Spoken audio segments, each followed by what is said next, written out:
أعوذ بالله من الشيطان الرجيم بسم الله الرحمن الرحيم إن الحمد لله نحمده ونستعينه ونستغفره ونعوذ بالله من شرور أنفسنا ومن سيئات أعمالنا من يهده الله فلا مضل له ومن يضلل فلا هادي له وأشهد أن لا إله إلا الله وحده لا شريك له وأشهد أن محمدا عبده ورسوله أما بعد رب اشرح لي صدري ويسر لي أمري واحلل عقدة من لساني يفقهوا قولي لتكبروا الله على ما هداكم لعلكم تشكرون.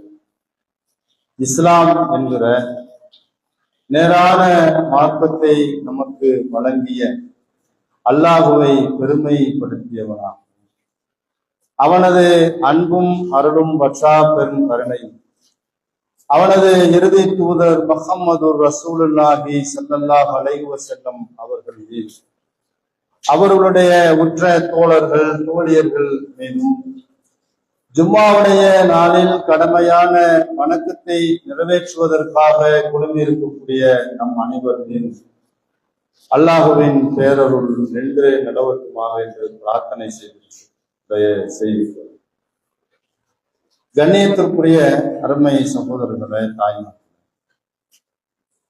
இன்றைய ஜும்மாவுடைய நாளில் நாம் தெரிந்து கொள்ளக்கூடிய செய்தி என்னவென்றால், அல்லாஹ்வின் தூதர் ஸல்லல்லாஹு அலைஹி வஸல்லம் அவர்கள் சொன்னார்கள், ஆதமுடைய சந்ததிகள் அனைவருமே இரவிலும் பகலிலும் பாவம் செய்யக்கூடியவர்கள் தான் என்று அல்லாஹ் சொல்வதாக அல்லாஹ்வுடைய தூதர் நமக்கு சொல்லித்தரார்.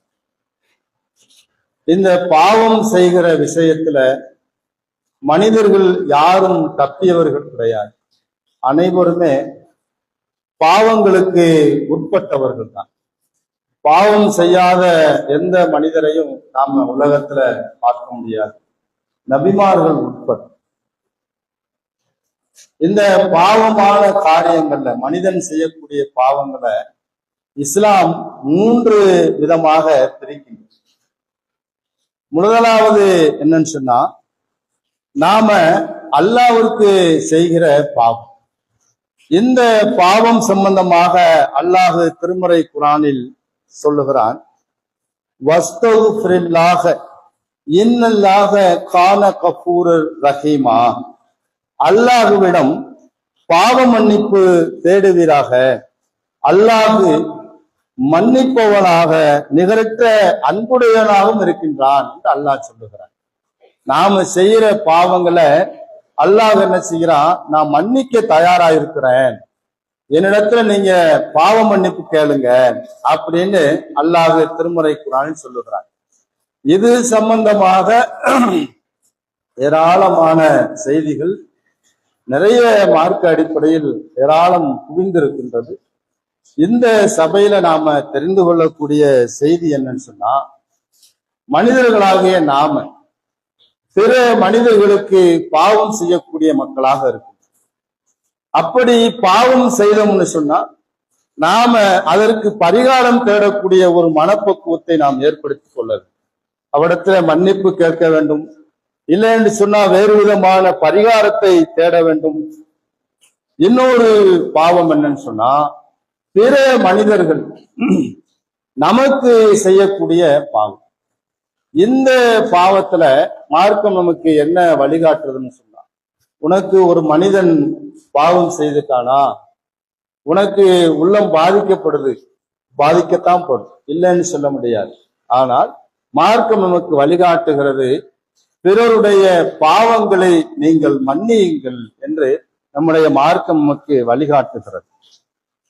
நபி ஸல்லல்லாஹு அலைஹி வஸல்லம் அவங்க மறுமை நாள் குறித்து நமக்கு அழகா எச்சரிக்கை செய்யறாங்க. நம்ம இந்த மனிதர்களிடையே நடக்கக்கூடிய பாவங்கள் இருக்குதுல, இது சம்பந்தமாக நபி ஸல்லல்லாஹு அலைஹி வஸல்லம் அவங்க நமக்கு ஒரு எச்சரிக்கை செய்யறாங்க. என்ன எச்சரிக்கை செய்யறாங்கன்னு சொன்னா, உங்களுடைய சகோதரனது அவனது மானத்திலோ பணத்திலோ இன்ன பிற விஷயங்களிலோ நீங்கள் அவனுக்கு ஏதேனும் அநீதி இழைச்சிருந்தீங்கன்னு சொன்னா அதற்கு நீங்கள் பரிகாரம் காணப்படாமல் இருக்குமாயின் நீங்கள் இன்றைய தினமே என்ன செய்யுங்க, அதற்காக நீங்கள் பரிகாரம் தேடிக்கொள்ளுங்கள். ஏனென்று சொன்னால் நாளை மறுமை என்கிற ஒரு நாள் இருக்குதுல, அந்த நாள்ல தீனாரோ திரகமோ பொற்காசிகளோ வெள்ளிக்காசிகளோ அது பயன் தரக்கூடிய நாளாக அது இருக்காது. எந்த உதவியாளரும் அங்க இருக்க மாட்டாங்க. இப்பேற்பட்ட நாள் வருவதற்கு முன்னால நீங்க செய்யக்கூடிய பாவங்களுக்கும் தவறுகளுக்கும் நீங்கள் பரிகாரம் தேடிக்கொள்ளுங்கள் என்று ரசூல் ஸல்லல்லாஹு அலைஹி வஸல்லம் சொல்லிட்டு இன்னொரு ஒரு எச்சரிக்கையை செய்யறாங்க. என்ன எச்சரிக்கை செய்யறாங்கன்னு சொன்னா, நீங்க மனிதர்களுக்கு செய்யக்கூடிய பாவங்கள்ல நீங்க பரிகாரம் தேடாம நாளை மறுமை நாள்ல நீங்க வந்துட்டீங்கன்னு சொன்னா உங்களால் பாதிக்கப்பட்டிருப்பல ஒரு சகோதரன் நீங்கள் செய்த நன்மையான காரியத்தை எடுத்து உங்களால் பாதிக்கப்பட்ட அந்த சகோதரனுக்குடைய கணக்கில் அல்லாஹ் வரவு வைத்து விடுவான். அப்படி நீங்கள் ஏதேனும் நன்மை செய்யாமல் இருந்தீங்கன்னு சொன்னா உங்களால் பாதிக்கப்பட்ட அந்த சகோதரன் இருக்கிறார்ல, அவர் செய்த பாவத்திலிருந்து அந்த பாவத்தை எடுத்து உங்களுடைய கணக்கில் அல்லாஹ் வரவு வைத்து விடுவான். ஆகையினால நீங்க உலகத்தில் வாழும் பொழுது மனிதர்களிடையே நடக்கக்கூடிய பாவங்கள் தவறுகள் குற்றங்கள்ல நீங்கள் மன்னிப்பு கேட்டு பரிகாரம் தேடிக்கொள்ளுங்கள் என்று நபி ஸல்லல்லாஹு அலைஹி வஸல்லம் அவங்க மனிதர்கள் செய்யக்கூடிய பாவங்கள்ல அழகா நமக்கு மறுமை கொடுத்து எச்சரிக்கை செய்கின்றார். உலகத்தில் பல மனிதர்களை நாம் சந்திக்கின்றோம், பல மனிதர்களை பார்த்திருக்கின்றோம். மனிதர்கள் தவறு செய்யக்கூடியவர்கள் தான், பாவம் செய்யக்கூடியவர்கள் தான். ஆனால் பல மனிதர்கள்ட்ட என்ன பண்பு இருக்குன்னு சொன்னா, தான் செய்த தவறை ஒத்துக்கொள்ளாத ஒரு பண்பு இருக்கு, தான் செய்த தவறுக்கு நியாயம் கற்பிக்கிற ஒரு பண்பு இருக்குது. இன்னொன்னு என்னன்னு சொன்னா, நீங்க தப்பு செஞ்சிட்டீங்க, அவரிடத்துல கொஞ்சம் மன்னிப்பு கேட்டுருங்க. நான் எவ்வளவு பெரிய ஆள் தெரியுமா, அவன் சின்ன பையன், அவன்கிட்ட போய் நான் மன்னிப்பு கேட்கிறதா, என் பாரம்பரியம் என்ன தெரியுமா, நான் எவ்வளவு பெரிய ஆள் தெரியுமான்னு நம்முடைய மனசில் நினைத்து கொண்டு நம்மால் பாதிக்கப்பட்ட மனிதனிடத்துல மன்னிப்பு கேட்காத பண்பு கொண்ட மனிதர்களும் மனித சமூகத்தில் இருக்கின்றார். ஆனால் நபி ஸல்லல்லாஹு அலைஹி வஸல்லம் அவங்க காலத்தில் வாழ்ந்த நபி தோழர்கள் மத்தியில இந்த மாதிரி ஒரு பண்பு இருக்கவே இருக்காது. இன்னைக்கு பெரிய பெரிய தவறுகளை பாவங்களை செய்துவிட்டு சர்வசாதாரணமாக உலகக்கூடிய மனிதர்களை பார்க்கின்றோம். ஆனால் நபி தோழர்கள் மத்தியில ஏற்படக்கூடிய சின்ன சின்ன மனக்கசப்புகள் இருக்குதுல, அதுக்கு பாவ பரிகாரம் தேடுவதற்கு மன்னிப்பு கிடைப்பதற்காக பல்வேறு முயற்சிகளை எடுத்திருக்கிறாங்க. அபூபக்கர் சித்திக் ரலியல்லாஹு அன்ஹு அவங்க அல்லாஹ்வுடைய தூதரிடத்துல வேகமா ஓடி வர்றாங்க.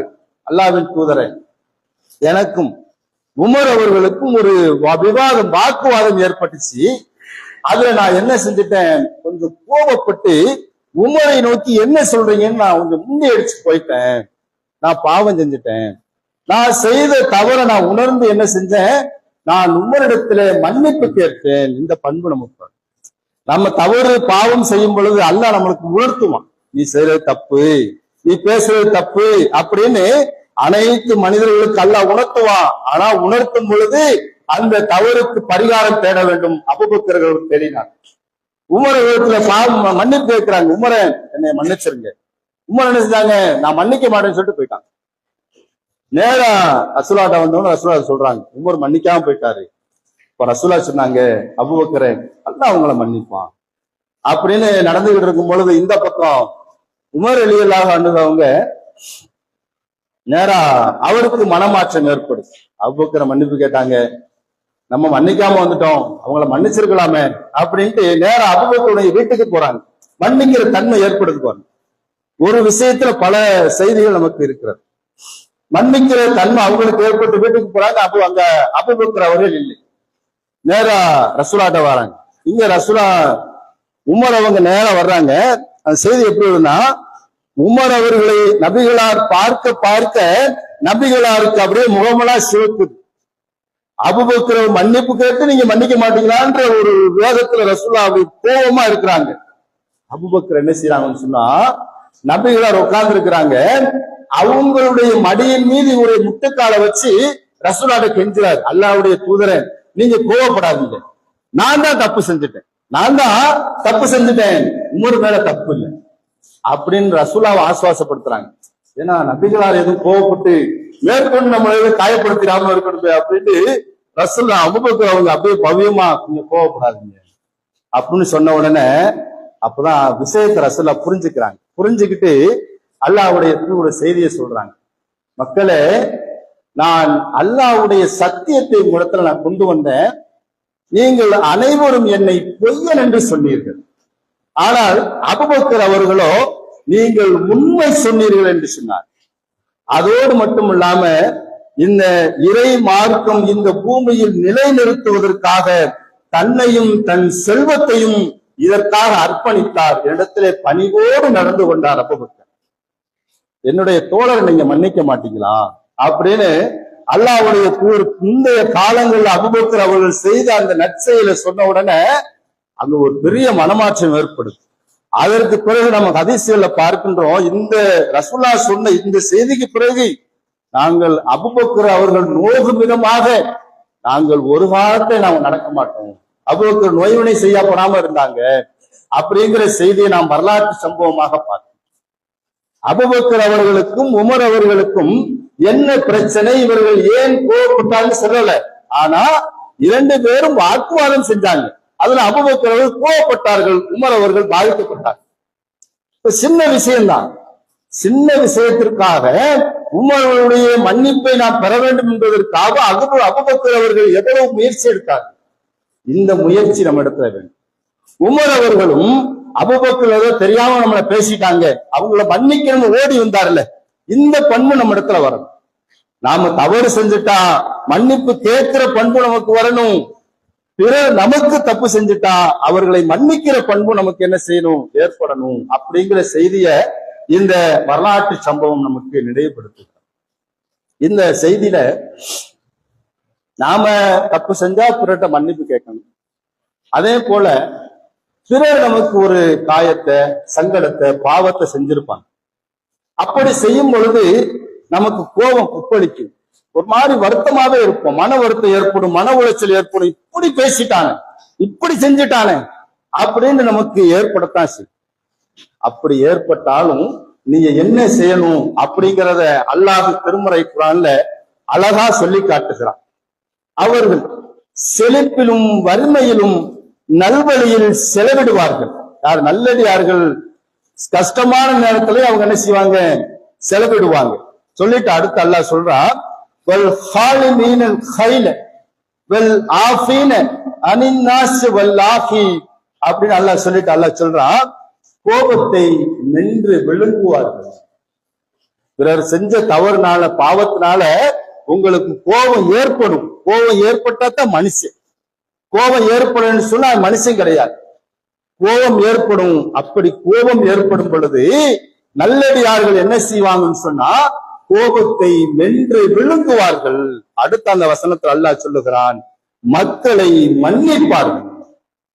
மக்களை அவங்க மன்னிப்பாங்க. கோபம் ஏற்படும், கோபம் ஏற்படும் பொழுது கோபத்தை மென்று விழுங்கும்.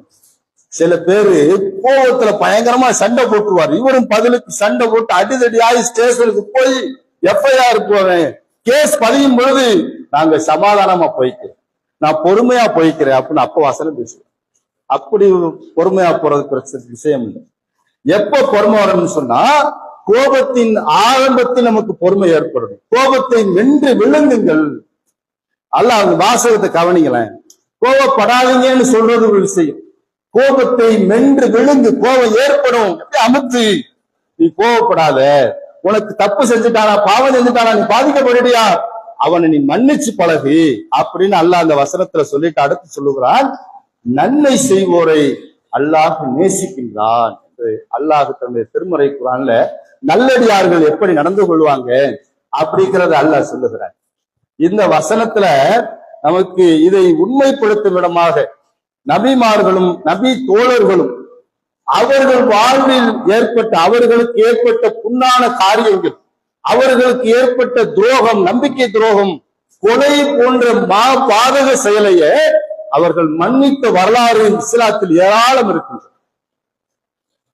நாம சின்ன சின்ன காரியங்களுக்கு கூட பல வருட கால பேசாத மக்கள் இருக்கிறாங்க.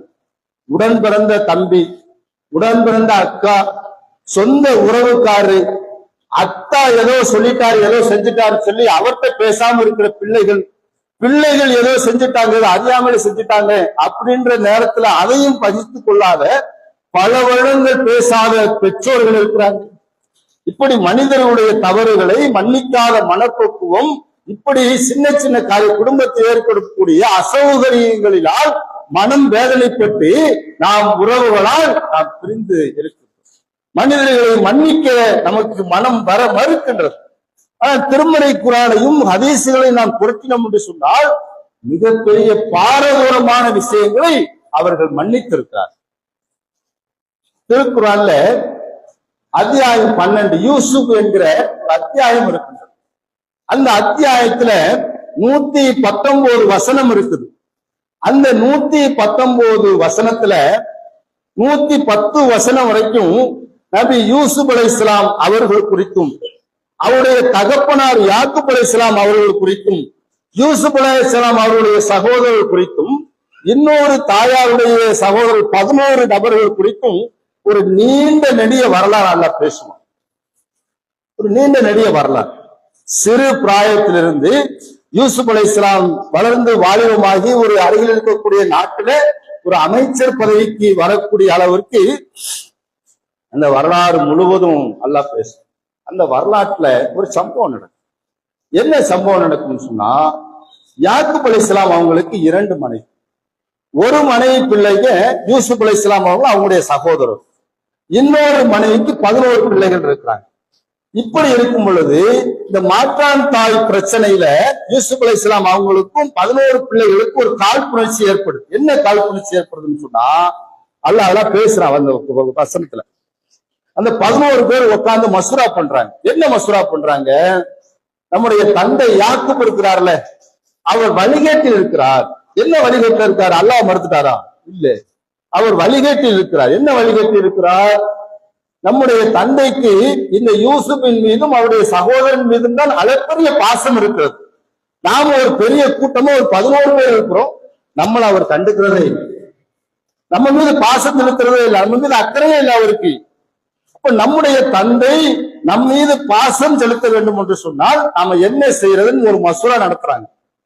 மசூரா நடத்தி அதுல ஒருத்தர் சொல்றார், பாருங்க என்ன மாதிரி பாரதூரமான விஷயங்கள் பேசப்படுது. இந்த யூசுப்னாலதான் நம்ம அத்தா நம்ம மேல பாசம் வைக்காம இருக்கிறார். பேசாம யூசுப்பை காலி பண்ணிட்டா யூசுப்பை கொலை செய்து விடுவோம் அப்படின்னு சொல்றாரு. அதுல மூத்தவர் சொல்றாரு, வேணாம், நம்ம கொலை செஞ்சுட்டோம்னு சொன்னா நிரந்தரமாக நம்முடைய தந்தை யாக்கூபுடைய அந்த குரோதத்தை நம்ம பெற்றுவோம், அவருடைய சங்கடத்தை நம்ம பெற்றுருவோம், அதனால கொலை செய்ய வேணாம், வேற என்ன செய்யலாம், யூசுப்பை கொண்டு போய் எங்கேயாவது தொலைச்சிட்டு வந்துருவோம், எங்கேயாவது விட்டுட்டு வந்துருவோம் அப்படின்னு பேசி யாக்கூப் அலைஹிஸ்ஸலாம் அவங்கள்ட்ட சில விஷயங்களை பேசி கூட்டிட்டு போறாங்க. கூட்டிட்டு போய் யூசுப் அலைஹிஸ்ஸலாம் அவங்களை கொண்டு ஒரு பாலும் கணத்துல போட்டுட்டு வந்து பெரிய நீண்ட வரலாறு போட்டுட்டு வந்து தகப்பனாட்ட ஒரு போலியான ரத்தம் படிந்த ஒரு சட்டையை காமிச்சு, நாங்க விளையாடிக்கிட்டு இருக்கும் பொழுது யூசுப்பை ஓனாய் தின்று விட்டது, இதோ யூசுப்புடைய சட்டை அப்படின்னு சின்ன பிள்ளையா கொண்டு போய் இந்த 11 நபர்களும் ஒரு பாரதூரமான ஒரு குரோகத்தை, ஒரு பாவத்தை அவர்கள் செய்கிறார். இப்படி செய்த பிறகு சிறு பிராயத்தில் தன்னுடைய குடும்பத்தை விட்டு தன்னுடைய நாட்டை விட்டு தொலைந்து போன யூசுப் அலைஹிஸ்ஸலாம் அவர்கள் அன்றிலிருந்து பல சம்பவங்களுக்கு, பல பிரச்சனைகளுக்கு, பல அவதூறுகளுக்கு, சிறைக்கு செல்லக்கூடிய வரைக்கு அவர்கள் பாதிக்கப்பட்டார். பாதிக்கப்பட்டு ஒரு கட்டத்துல என்ன செய்யறாங்கன்னு சொன்னா, யூசுப் அலைஹிஸ்ஸலாம் அந்த நாட்டினுடைய அமைச்சராக இருக்கிறாங்க. அவங்களுக்கு ஒரு பொறுப்பு வரணும், கருவூலங்களுக்கு பொறுப்பாக அவங்க இருக்கிறாங்க. அப்படி இருக்கும் பொழுது அருகில் இருக்கக்கூடிய கிராமத்தார்கள் என்ன செய்வாங்க, அவங்க ஊரில் விளைந்த விளை பொருட்களை எடுத்துட்டு வந்து அரசவையில கொடுத்து தங்களுக்கு தேவையானதை வாங்கிட்டு போவாங்க.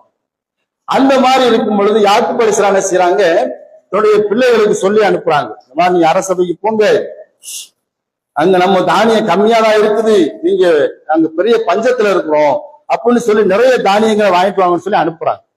அப்படி அனுப்பும் பொழுது கருவூலங்களுக்கு அதிபராக யார் இருக்கிறா, யூசுப் அலைஹிஸ்ஸலாம் இருக்கிறாங்க. சிறு பிராயத்தில் துளைத்தவர்களை அப்பதான் சந்திக்கிறாங்க. யூசுப் அலைஹிஸ்ஸலாம் இந்த 11 பேர் அப்படியே பாக்குறாங்க. சின்ன பிள்ளையில காணா போனா பெரியாளா இருக்கிறவருக்கு சின்ன பிள்ளைய காணா போனா வளர்ந்த பிறகு சின்ன பிள்ளை காணா தெரியாது, முகம் தெரியாது. ஆனா சிறு வயதுல காணா போனா பெரியாளான பிறகும் அந்த பெரியாளா இருந்தவங்க அடையாளம் தெரியும். அந்த அடிப்படையில அப்ப யூசுப் அலைஹிஸ்ஸலாம் கேட்கிறாங்க அந்த 11 பேர்கிட்ட. இதான் நமக்கு பெரிய படிப்பனையான விஷயம். என்ன கேட்கிறாங்கன்னு சொன்னா, ஹாலு தல்லாஹி லகத் தரக்கல்லாஹு, அல்லாஹ்வின் மீது ஆணையாக அந்த 11 பேரு அவங்ககிட்ட வந்து பேசுறாங்க. அப்ப யூசுப் அலைஹிஸ்ஸலாம் கேட்கிறாங்க, நீங்க உங்களுடைய சகோதரர் யூசுப் என்ன என்ன நினைச்சீங்க, யூசுப் பத்தி உங்களுக்கு என்ன தெரியும் அப்படின்னு கேட்கிறாங்க. அப்பதான் உங்களுக்கு விளங்குது நம்ம யூசுப் முன்னாடி நிக்கிறோம் அப்படின்ட்டு. நீ யூசுப் தானே அப்படின்னு கேட்கிறாங்க. ஆமா நான் தான் யூசுப் அப்படின்னு சொல்றாங்க. சொன்ன உடனே அந்த 11 பேரும் சொன்ன வாசகத்தை அல்லாஹ் சொல்லி காட்டலாம். அல்லாஹ்வின் மீது ஆணையாக அல்லாஹ் எங்களை விட உம்மை தேர்வு செய்திருக்கிறான், நாங்கள் தவறு இழைத்திருக்கோம், நாங்க பெரிய பாவம் செஞ்சுட்டோம், நாங்க தப்பு பண்ணிட்டோம், அல்லாஹ் உன்னைய ஒரு உயர்ந்த இடத்துக்கு கொண்டு வந்துட்டான் அப்படின்னு அந்த 11 பேர் பேசுறாங்க. அப்படி பேசின பிறகு யூசுப் அலைஹிஸ்ஸலாம் ஒரு சாதாரண ஒரு சராசரியான ஒரு மனுஷன், விவரம் அறியாத ஆளா இருந்தாருன்னு சொன்னா, நீங்க மனுஷங்களாடா, சின்ன பிள்ளை என்னை கொண்டு போய் கிணத்துக்குள்ள போட்டு இப்ப வந்து எந்த முகத்தோட வந்து நிக்கிறீங்க அப்படின்னு கடுமையா பேசியிருப்பாங்க. யூசுப் அலைஹிஸ்ஸலாம் அப்படிலாம் பேசல. என்ன தெரியுமா பேசுறாங்க, கால லா தஸ்ரீப, இன்று உங்களை பழி வாங்குதல் இல்லை. சிறு பிராயத்துல தொலைச்சு பல பிரச்சனைகளுக்கு இன்னலுக்கு பல்வேறு பிரச்சனைகளுக்கு ஆளாகுவாங்க.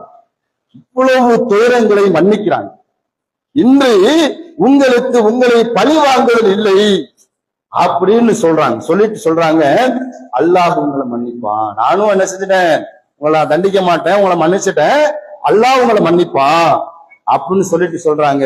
என்னுடைய தகப்பனார் யாக்கூப் இருக்கிறாரு, அவர்கள் கண்ணு தெரியாம இருக்கிறாங்க. அவங்ககிட்ட கொண்டு போய் என்னுடைய சட்டையை அவருடைய முகத்துல போடுங்க, அவங்களுக்கு கண்ணு பார்வை கிடைச்சிரும். பார்வை கிடைச்ச பிறகு நீங்க அங்கேயே இருந்துடாதீங்க, அங்கேயே இருக்க பஞ்சமா இருக்குது, நீங்க அங்கேயே இருந்துடாதீங்க, நீங்களும் தகப்பனாரை அழைச்சிட்டு என்னுடைய அரசபைக்கு வாங்க. எவ்வளவு பெருந்தன்மையா நடந்துக்கிறாரு பாருங்க. இந்த தவறு செஞ்ச எங்க தகப்பனாரை வந்து மட்டும் நீ அனுப்பிச்சுன்னு சொல்லாமல, அப்படி சொல்லல. தனக்கு பாவம் செய்தவங்களை மன்னிச்சு அரசபைக்கு வர சொல்லி அவர்களை கண்ணியப்படுத்த இந்த வசனத்துல வரும்.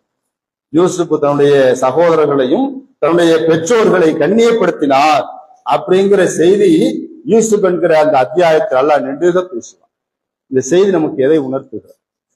யூசுப் அலைஹிஸ்ஸலாம் அடைந்த அந்த அளவுக்கு நம்ம இன்னைக்கு சிரமத்தை பிற மனிதர்களால சந்திக்கிறோமா? இப்ப நாம பிற மனிதர்களை மன்னிக்கக்கூடிய மக்களாக இருக்க வேண்டும். நபி தோழருடைய வாழ்வுல இது போன்று ஏராளமான சம்பவங்கள் நடந்திருக்கின்றது. ரசூல் ஸல்லல்லாஹு அலைஹி வஸல்லம் அவங்க தனக்கு ஏற்பட்ட பாரதூரமான பாவங்களை மன்னிச்சிருக்கிறாங்க.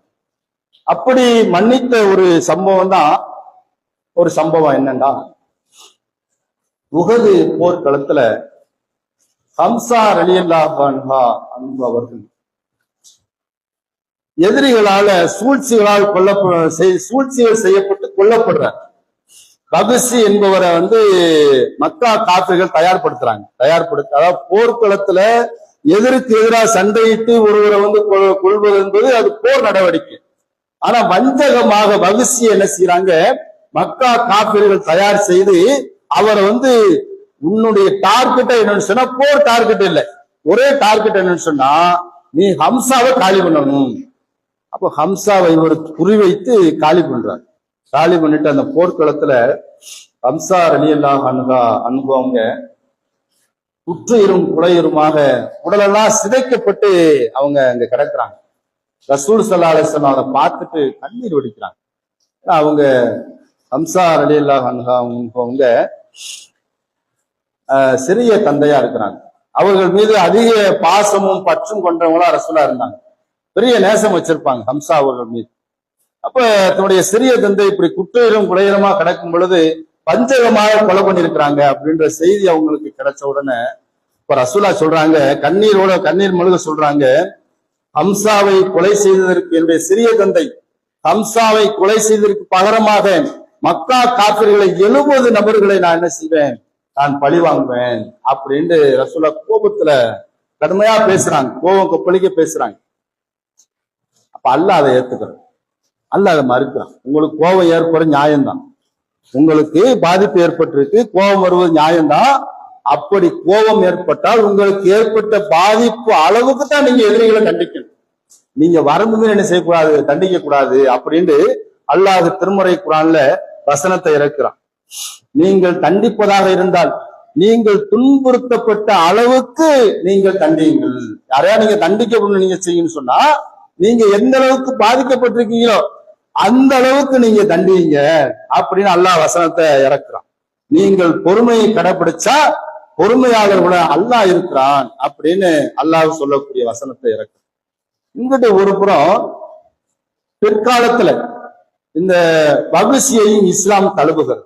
இஸ்லாத்தை வகுசி என்ன செய்கிறார், பிற்காலத்துல ஏற்றுக்கொள்கிறார். ஏற்றுக்கொண்டு அவர் இஸ்லாமிய பிரச்சாரகராக மாறுகிறார்.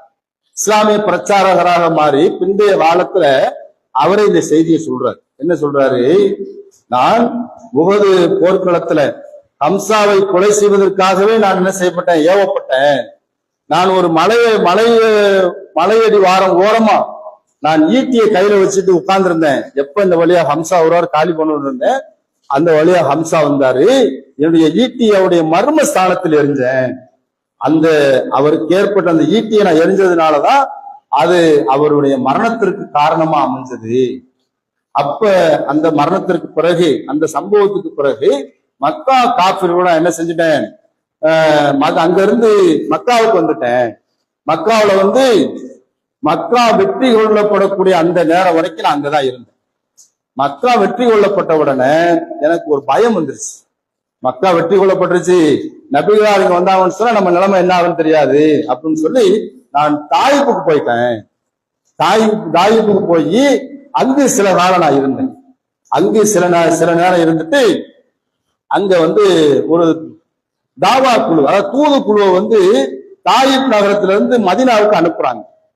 அப்ப அந்த மக்கள் சொல்றாங்க, நீ இந்த குழுவோட நீ மதீனாவுக்கு போய் நபிகளார நீ சந்திச்சு பார்த்துட்டு வா அப்படின்னு என்ன அனுப்புனாங்க.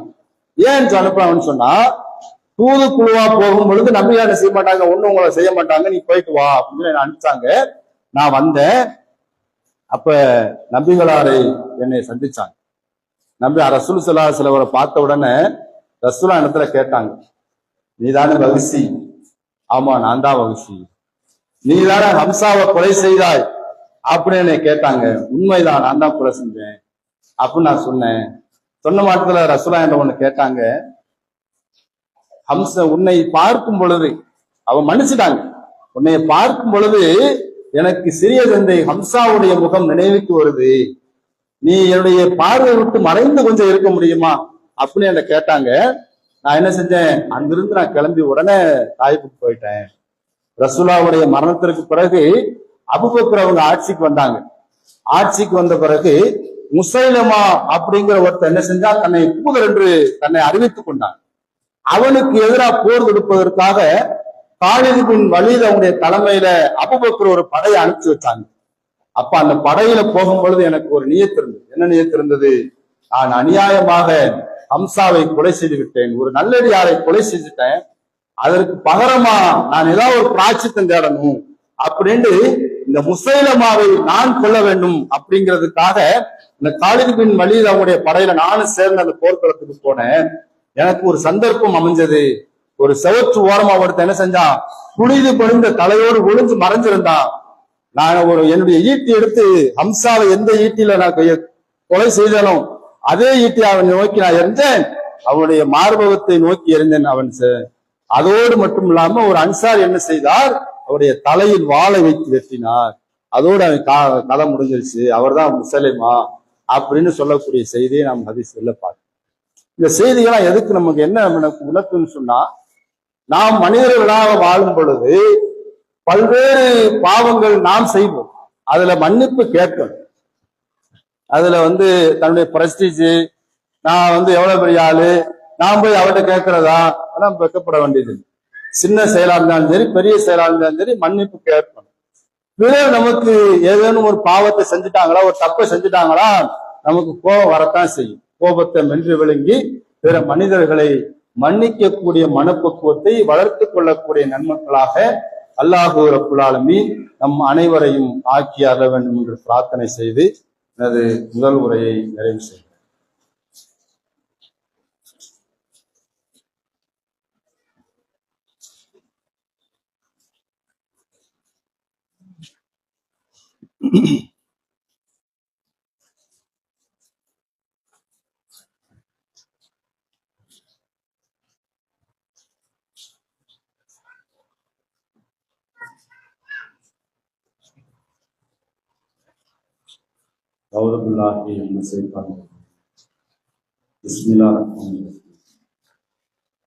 அளவற்ற அருளாலும் நிகரில்லா பேரன்புரையும் அல்லாஹ்வுக்கு எல்லா புகழும் உண்டாகும்.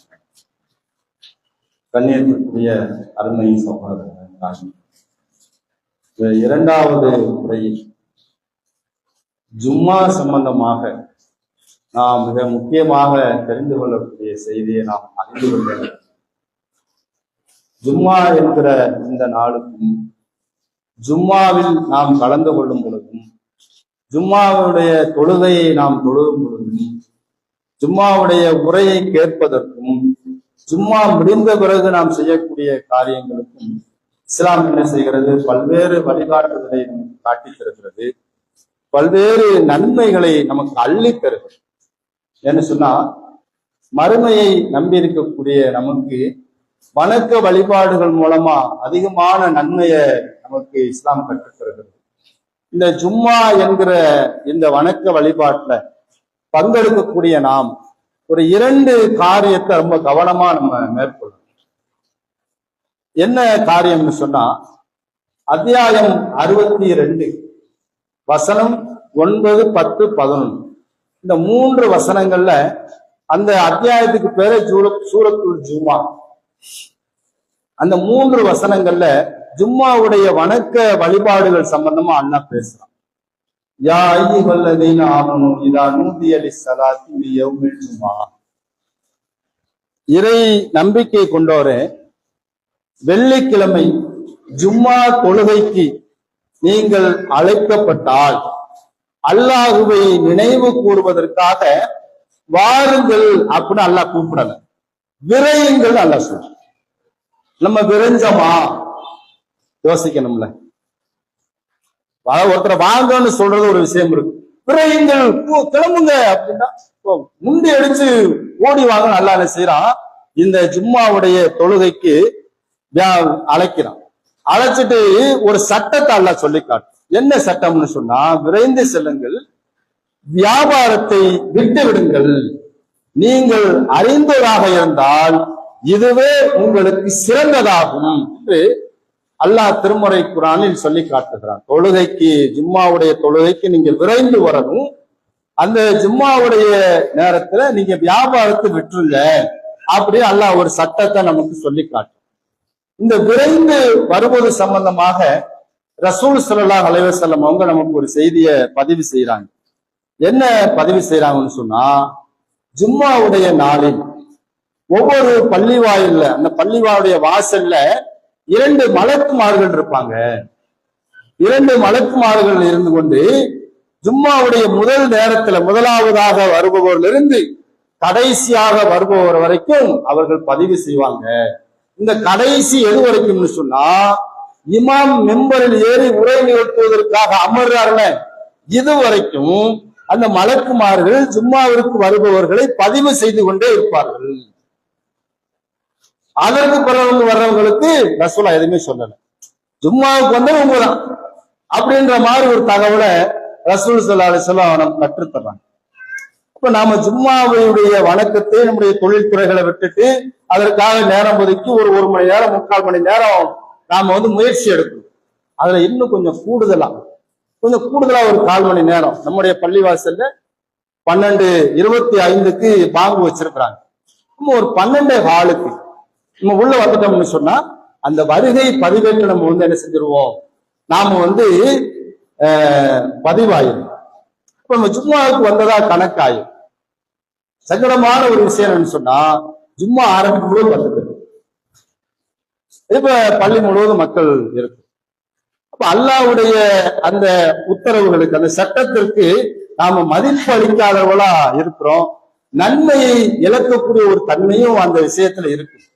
அப்ப அந்த பதிவேட்டுல நாம இன்றைக்கு பங்கெடுத்தோமா, அந்த பதிவேட்டில் நம்முடைய பெயர் மலக்கு எழுதியிருப்பாரா அப்படின்னு ஒவ்வொருத்தரும் நாம என்ன செய்யணும், அதை உறுதிப்படுத்தக்கூடிய மக்களா இருக்கும். இன்னொரு செய்தி என்னன்னு சொன்னா, ஜும்மாவுல இது ஒரு விஷயம்.